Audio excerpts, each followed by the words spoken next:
नमस्कार दोस्तों, आज के इस लेक्चर में हम देखेंगे नॉमिनल जीडीपी और रियल जीडीपी में क्या डिफरेंस है। तो ये स्टेटमेंट है, उसको ध्यान से सुनना कि जो रियल जीडीपी है वो आपकी ग्रोथ को मेजर करता है क्वांटिटी टर्म्स में, जबकि जो आपका नॉमिनल जीडीपी है वो ग्रोथ को मेजर करता है वैल्यू टर्म्स में। वैल्यू यानी कि क्वांटिटी एंड प्राइस दोनों, जबकि रियल जीडीपी आपका सिर्फ क्वांटिटी करता है। तो इस स्टेटमेंट को हम एक एग्जाम्पल से समझते हैं। मान लीजिए कि इकोनॉमी है जिसमें व्हीट और राइस का प्रोडक्शन होता है। तो ये आपके व्हीट और राइस की क्वांटिटी है और ये व्हीट और राइस के प्राइसेस है, और ये आपके ईयर है। तो यहाँ पे आप देखेंगे हर साल आपका व्हीट और राइस का प्रोडक्शन इंक्रीज हो रहा है। 11-12 में 10 kg, देन 12-13 में 11, देन 14 में 12, 15 में 12.5। ऐसे ही अगर आप प्राइस भी देखेंगे तो प्राइस भी आपका हर साल इंक्रीज हो रहा है। पहले 10 रुपीज था, फिर 10.5, देन 11, देन 12। और इसी तरीके से आपका राइस का भी प्रोडक्शन और प्राइस दोनों इंक्रीज हो रही है हर साल। तो अब अगर हमें नॉमिनल जीडीपी निकालना है तो हम करंट ईयर की क्वांटिटी लेंगे और करंट ईयर का ही प्राइस लेंगे। जो 2012 में आपके प्रोडक्शन हुआ था वो 10 यूनिट्स हुआ था व्हीट का, और राइस का 8 यूनिट्स, और जो प्राइस थी वो 10 थी और राइस की कितनी थी 12। दोनों के यहाँ से मल्टीप्लाई करोगे और फिर ऐड करोगे तो आपका नॉमिनल जीडीपी आएगा 196, यानी कि 2011-12 में आपका नॉमिनल जीडीपी था 196। तो इसी तरीके से आपका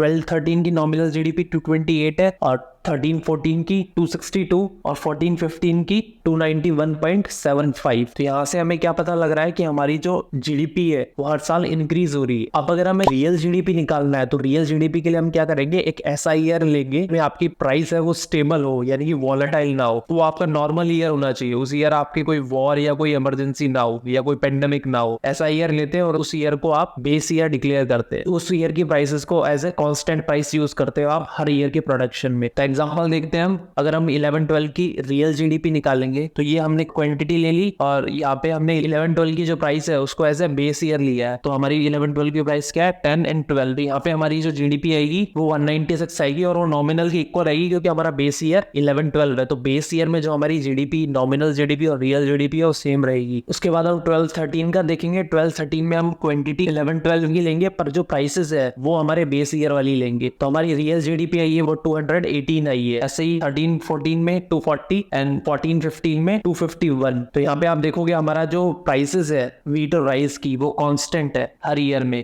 क्यों? क्योंकि यहाँ पे हमने इन्फ्लेशन को एलिमिनेट किया है। अब यहाँ पे जो चेंज आ रहा है जीडीपी में वो क्वांटिटी की वजह से आ रहा है, जबकि हमने नॉमिनल जीडीपी में जो चेंज देखा था वो क्वांटिटी और प्राइस दोनों की वजह से आ रहा। तो इसलिए जो हमने इससे पहले स्टेटमेंट देखी थी उसमें लिखा हुआ था कि जो रियल जीडीपी है आपका सिर्फ क्वांटिटी को नापता है, और जबकि आपका जो नॉमिनल जीडीपी है वो वैल्यू को मेजर करता है, यानी कि क्वांटिटी और प्राइस दोनों। तो यहाँ पे आपकी क्वांटिटी और प्राइस दोनों चेंज हो रही थी, यहाँ पे आपकी सिर्फ क्वांटिटी चेंज हो रही है, प्राइस हमारा कांस्टेंट है। तो ये जीडीपी हमारी प्रोडक्शन होने की वजह से इंक्रीज हो रही है, प्राइस की वजह से इंक्रीज नहीं हो रही। अभी नॉमिनल जीडीपी हमारी प्रोडक्शन और प्राइस दोनों की वजह से इंक्रीज हो रही थी। तो सिंस जनवरी 2015 जो हमारा बेस ईयर है वो 11-12 है। उससे पहले हमारा जो बेस ईयर था वो 2004-5 था। 2015 ने हमने इस बेस ईयर को चेंज किया है। तो 2015 से पहले जो हम जीडीपी कैलकुलेट करते थे वो जीडीपी एट सेक्टर कॉस्ट करते थे। 2015 के बाद हम GDP at market price calculate करते हैं। क्यों? क्योंकि ग्लोबली ये वाला स्टैंडर्ड फॉलो किया जाता है, यानी कि जीडीपी एट मार्केट प्राइस है वो आपका इनडायरेक्ट टैक्सेस और सब्सिडी दोनों इंक्लूड करता है, जबकि फैक्टर कॉस्ट में आपका इनडायरेक्ट टैक्स और सब्सिडी इंक्लूड नहीं होता।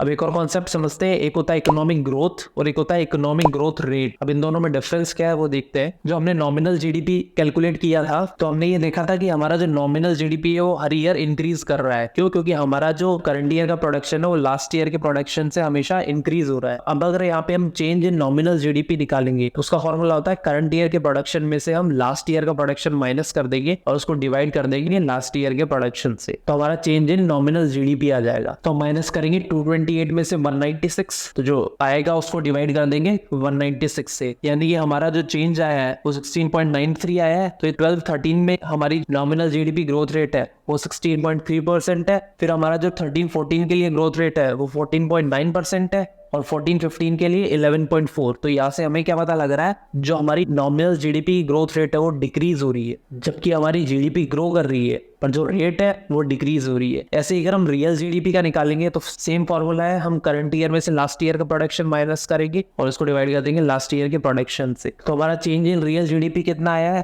12-13 के लिए जो हमारा ग्रोथ रेट है वो 11.2% 4% है, फिर 13-14 के लिए 10.1% और 14-15 के लिए 4.6%। तो हमारी रियल जीडीपी ग्रो कर रही है पर हमारी जो रियल जीडीपी ग्रोथ रेट है वो डिक्रीज हो रही है। तो ये डिफरेंस है आपका इकोनॉमिक ग्रोथ और इकोनॉमिक ग्रोथ रेट में। इस डेटा से हम ये कंक्लूड कर सकते हैं कि जो हमारी रियल जीडीपी है वो स्टेडीली और कंसिस्टेंटली ग्रो कर रही है 2011-12 से 2014-15 तक, पर जो हमारा चेंज इन रियल जीडीपी है वो हमारा डिक्रीज कर रहा है। पर इस सिनेरियो को हम इकोनॉमिक ग्रोथ ही बोलेंगे। क्यों? क्योंकि हमारा जीडीपी का जो नंबर है वो लास्ट ईयर से इंक्रीज ही हुआ है, चाहे रेट हमारी डिक्रीज हो रही हो पर हमारा नंबर लास्ट ईयर से इंक्रीज है, तो इसे हम इकोनॉमिक ग्रोथ बोलेंगे। जो नॉर्मल सिनेरियो में हमारी जो रियल जीडीपी होती है वो हमेशा इंक्रीज करती है, एक्सेप्शन है कि आपकी कंट्री में कोई वॉर या कोई इमरजेंसी ना हो। पर जो आपका जीडीपी ग्रोथ रेट है वो कंसिस्टेंटली इंक्रीज करे, ये बहुत रेयर पॉसिबिलिटी है। अब हम एक पीवैक्यू देख लेते हैं, ये 2011 का क्वेश्चन है। The growth rate of GDP has steadily increased in the last 5 year, यानी कि 2011 में आया था। ये 2011 से पहले के 5 ईयर की बात करता है कि 2011 से पहले के जो 5 ईयर है उसमें आपकी जो जीडीपी ग्रोथ रेट है वो कंसिस्टेंटली इंक्रीज हुई है। तो ये बहुत ज्यादा एक्सट्रीम स्टेटमेंट है,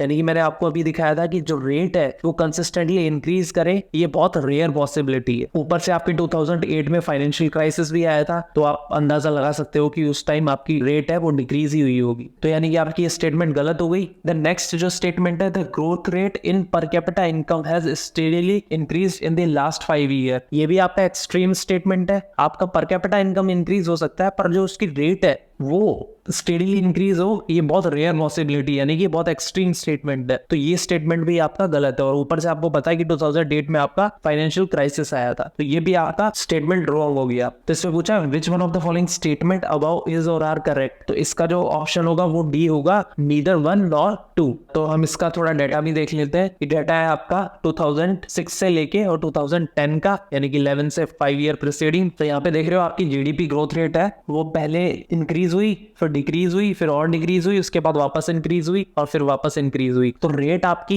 कंसिस्टेंटली इंक्रीज हो, ये बहुत रेयर पॉसिबिलिटी है। ऐसे हम growth rate per capita income में भी देख सकते हैं। तो हमारा 6 में 12% से इंक्रीज हुआ, 7 में 27%, यानी कि ऑलमोस्ट डबल हो गया। 2008 में माइनस में चला गया क्योंकि ये आपका ग्लोबल फाइनेंशियल क्राइसिस था। देन 2009 में वापस 10% से इंक्रीज हुआ और 2010 में 23%। तो इस टाइप के एक्सट्रीम स्टेटमेंट आपको हमेशा एलिमिनेट करने हैं और आपको ये ट्रेंड्स ध्यान रखने हैं हमेशा कि आपकी जीडीपी ग्रो कर रही है या कोई लास्ट कोई 4-5 ईयर में कोई ऐसा पेंडेमिक या ऐसा कोई फाइनेंशियल क्राइसिस या वॉर ना हुई हो। तो हमारे लास्ट 10 ईयर का ट्रेंड देख लेते हैं हम। तो यहाँ पे देख सकते हो हमारी जीडीपी है वो कंसिस्टेंटली ग्रो कर रही है 13-14 से लेके 19-20 तक। और 19-20 के बाद 20 में हमारा पेंडेमिक ईयर आ गया, तो उसकी वजह से हमारी जीडीपी है वो कॉन्ट्रैक्ट हो गई, यानी कि हमारा जो प्रोडक्शन है वो लास्ट ईयर के कंपेयर में कम हुआ है, यानी कि हमारी जो ग्रोथ रेट है वो नेगेटिव हो गई। और अगर आप ग्रोथ रेट देखोगे तो वो इनकंसिस्टेंट है, यानी कि कभी इंक्रीज हो रही है कभी डिक्रीज हो रही है। पहले 7.4 था, फिर 8, पहले इंक्रीज हुआ, फिर और इंक्रीज हुआ, फिर आपका डिक्रीज हो गया, फिर वापस डिक्रीज हुआ, फिर वापस डिक्रीज, उसके बाद नेगेटिव चला गया। नेगेटिव के बाद आपका वापस एकदम से स्पाइक हुआ क्योंकि आपका लो बेस था।